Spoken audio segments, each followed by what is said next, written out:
നമസ്കാരം, ഋഷിപ്രോക്തം ചാനലിലേക്ക് ഏവർക്കും ഹൃദ്യമായ സ്വാഗതം. ഇന്ന് ക്ഷേത്ര സംബന്ധമായിട്ടുള്ള അറിയേണ്ട വളരെ പ്രധാനപ്പെട്ട ഒരു കാര്യമാണ് പറയുന്നത്. എല്ലാ ക്ഷേത്രത്തിലും ദർശനം നടത്തുമ്പോൾ അവിടെ ബലിക്കൽ ഉണ്ടാകാറുണ്ട്. പലരും അറിയാതെ ബലിക്കലിൽ ചവിട്ടാറുണ്ട്. ബലിക്കല്ലും അതിന്റെ പ്രാധാന്യവും അറിയാതെ ബലിക്കല്ലിൽ അബദ്ധത്തിൽ ചവിട്ടിയാൽ എന്ത് ചെയ്യണം എന്നുള്ള അതിപ്രധാനപ്പെട്ട ഒരു കാര്യത്തെയാണ് പ്രതിപാദിക്കുന്നത്. ചെറിയൊരു വീഡിയോ ആണ്. വീഡിയോ അവസാനം വരെ കാണുക. നമുക്ക് വീഡിയോയിലേക്ക് കിടക്കുന്നതിന് മുമ്പ് ചാനൽ ഇതുവരെ സബ്സ്ക്രൈബ് ചെയ്യാത്തവരാണെങ്കിൽ ഒന്ന് സബ്സ്ക്രൈബ് ചെയ്യുക എന്ന് അഭ്യർത്ഥിക്കുകയാണ്. അതോടൊപ്പം നോട്ടിഫിക്കേഷൻ ബെൽ ബട്ടണിൽ ഓൾ എന്ന് സെലക്ട് ചെയ്ത് വെക്കുക. നമുക്ക് ഇന്നത്തെ വിഷയത്തിലേക്ക്, വീഡിയോയിലേക്ക് കിടക്കാം. ക്ഷേത്ര ദർശനം നടത്തുമ്പോൾ പലപ്പോഴും അറിയാതെ ബലിക്കലിലൊക്കെ ചവിട്ടിപ്പോകാറുണ്ട്. എന്നാൽ അങ്ങനെ ചവിട്ടാൻ പാടില്ലാത്തതാണ്. അതൊക്കെ ശ്രദ്ധയോടുകൂടി പ്രദക്ഷിണം വെക്കേണ്ടത് ഒരു ഭക്തന്റെ കടമയാണ്. ക്ഷേത്രത്തിലെ ചിട്ടകളിൽ പാലിക്കേണ്ട ഒരു അതിപ്രധാനപ്പെട്ട കാര്യമാണ്. എന്നിരുന്നാലും മനുഷ്യനാണ്, പലപ്പോഴും അബദ്ധത്തിൽ അറിയാതെയൊക്കെ പറ്റിപ്പോയെന്നിരിക്കാം. അങ്ങനെ വരുമ്പോൾ എന്തൊക്കെ കാര്യങ്ങളാണ് ചെയ്യേണ്ടത്? ബലിക്കലിന്റെ അല്പം പ്രാധാന്യം പറഞ്ഞിട്ട് നമുക്കതിലേക്ക് കടക്കാം. ക്ഷേത്രത്തിലെ ഒരു മുഖ്യ ഭാഗം തന്നെയാണ് ബലിക്കല്ലുകൾ. പ്രദക്ഷിണം വെക്കുമ്പോഴും ഒക്കെ ചിലപ്പോൾ അശ്രദ്ധമായിട്ട് നമ്മൾ പ്രദക്ഷിണം വെക്കുമ്പോൾ അറിയാതെ ചവിട്ടിപ്പോകാറുമുണ്ട്. താഴെ ഭൂമി നിരപ്പിലാണ് ബലിക്കല്ല് കാണുന്നത്.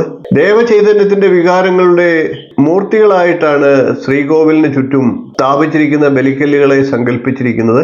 ഒരു കല്ലിൽ നിന്നും ശക്തി മറ്റൊരു കല്ലിലേക്ക് എല്ലായ്പ്പോഴും പ്രവഹിച്ചു കൊണ്ടിരിക്കും. അത്തരത്തിൽ ദേവവിഗ്രഹത്തിന് സംരക്ഷണം ഒരുക്കാനായിട്ട് ചുറ്റും സ്ഥാപിച്ചിരിക്കുന്നതാണ് ബലിക്കല്ല്.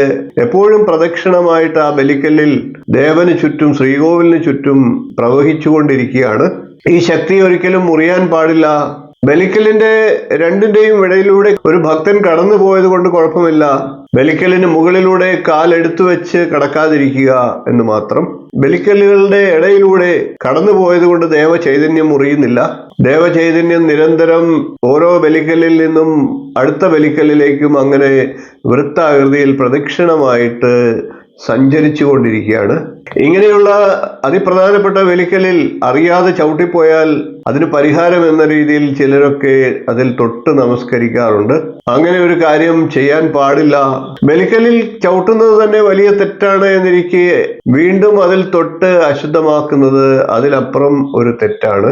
അറിയാതെ ബലിക്കല്ലിൽ ചവിട്ടിപ്പോയാൽ അതിന് പ്രായശ്ചിത്ത മന്ത്രം ജപിക്കുക മാത്രമാണ് നമുക്ക് ചെയ്യാവുന്നത്. എല്ലാവർക്കും അറിയാവുന്ന മന്ത്രമാണ്. നമുക്ക് ആ മന്ത്രത്തെ ഒന്ന് പരിചയപ്പെടാം. കരചരണകൃതം വാ കായജം കർമ്മജം വാ ശ്രവണ നയനജം വാ മാനസം വാപരാധം വിഹിതം അഹിതം വാ സർവമേതത് ക്ഷമസ്വ ശിവശിവ കരുണാബ്ദേ ശ്രീ മഹാദേവ ശംഭോ. കരചരണകൃതം വാ കായജം കർമ്മജം വാ ശ്രവണ നയനജം വാ മാനസം വാപരാധം വിഹിതം അഹിതം വാ സർവമേതത് ക്ഷമസ്വ ശിവശിവ കരുണാബ്ദേ ശ്രീ മഹാദേവ ശംഭോ. കരചരണകൃതം വാ കായജം കർമ്മജം വാ ശ്രവണ നയനജം വാ മാനസം വാപരാധം വിഹിതം അഹിതം വാ സർവമേതത് ക്ഷമസ്വ ശിവശിവ കരുണാബ്ദേ ശ്രീ മഹാദേവ ശംഭോ.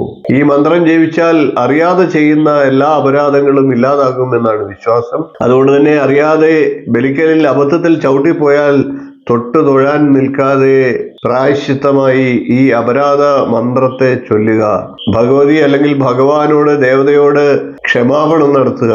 അങ്ങനെയാണ് നമുക്ക് അതിൽ നിന്നുള്ള ദോഷത്തിൽ നിന്ന് രക്ഷ നേടാനായിട്ട് സാധിക്കുക. ഈ അറിവ് നിങ്ങൾക്ക് പ്രയോജനപ്പെടും എന്ന് വിശ്വസിക്കുന്നു. വീഡിയോ ഇഷ്ടപ്പെട്ടാൽ ഒന്ന് ലൈക്ക് ചെയ്യുക, ഷെയർ ചെയ്യുക, ചാനലൊന്ന് സബ്സ്ക്രൈബ് ചെയ്യുക.